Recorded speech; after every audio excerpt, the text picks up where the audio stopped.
Hi అండి, అందరికీ నమస్కారం. Welcome to my channel. ఈ వీడియోలో ఏపీ ప్రభుత్వ ఉద్యోగులకు భారీ శుభవార్త అండి. సో ఈరోజు మిగతా జీతాలు అన్నీ కూడా బిల్లులకు బ్యాచ్ నెంబర్స్ అయితే అలాట్ అవుతున్నాయన్నమాట. సో పూర్తి వివరాలు ఈ వీడియోలో తెలుసుకుందాము. వీడియోని ఎక్కడే కానీ స్కిప్ చేయకుండా ఎండ్ వరకు చూడేటప్పుడు పూర్తి ఇన్ఫర్మేషన్ అర్థమవుతుంది. అలాగే వీడియోకి ఒక లైక్ చేయండి ఫ్రెండ్స్. ఇక విషయానికి వచ్చినట్లయితే నిన్నటి రోజున చాలా వరకు జీతాలు పెన్షన్లు జమ అయ్యాయండి. మిగతా వారికి చాలామందికి ఈరోజు జీతాలు మరియు పెన్షన్ బిల్లులు అన్నీ కూడా బ్యాచ్ నెంబర్స్ అలాట్ అవుతూ ఉన్నాయన్నమాట.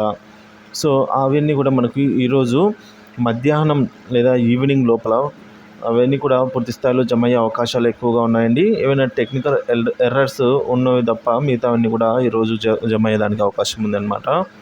సో చాలామంది డిఏ అని అడుగుతున్నారండి. డిఏ గురించి ఈరోజు ఏదైతే క్యాబినెట్ మీటింగ్ ఉందో అందులో చర్చించి ఏమైనా మనకు ముఖ్య అంశాలు ఏమైనా వెలువడినట్లయితే తప్పకుండా మన ఛానల్ ద్వారా తెలియజేస్తాను, వీడియో ద్వారా తెలియజేస్తాను.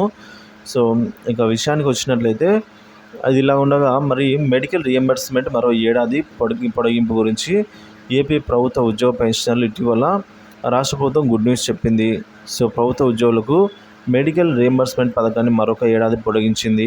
వచ్చే ఏడాది మార్చి 31 వరకు అయితే పొడిగించిందనమాట.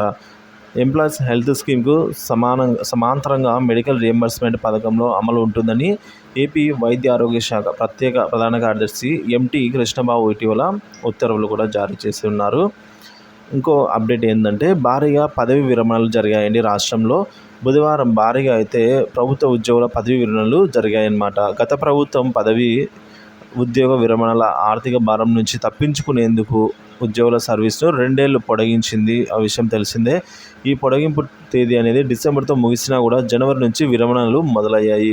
ఉద్యోగుల పుట్టిన తేదీలు ఎక్కువగా జూలైలో ఉండడంతో రిటైర్మెంట్లు ఎక్కువగా జూలై ఉన్నాయండి. ఒక్కరోజే 7,000 మంది వరకు కూడా పదవి విరమణ పొందినట్లు సమాచారము. గత టీడీపీ హయాంలో పదవి విరమణ వయసు 2 ఏళ్లు పెంచగా ఆ తర్వాత వైకాపా ప్రభుత్వం మరొక 2 ఏళ్లు పెంచుకుంటూ వచ్చింది. మొత్తానికి 4 ఏళ్ళు పదవి విరమణ ముందు జరగాల్సినవన్నీ కూడా ఇప్పుడు 4 ఏళ్ల తర్వాత ఇప్పుడు ఎక్కువగా జరిగాయండి. సో ఇది ఇప్పటి వరకున ఏపీ ప్రభుత్వ ఉద్యోగ పెన్షన్ల తాజా సమాచారము. వీడియో నచ్చినట్లయితే లైక్ చేయండి, తోటి ఉద్యోగ మిత్రులకైతే అయితే వీడియోని షేర్ చేయండి. Thank you for watching this video. మీకు కనుక జీతాలు కానీ పెన్షన్లు జమ అయినట్లయితే తప్పకుండా కామెంట్ ద్వారా తెలియజేయండి.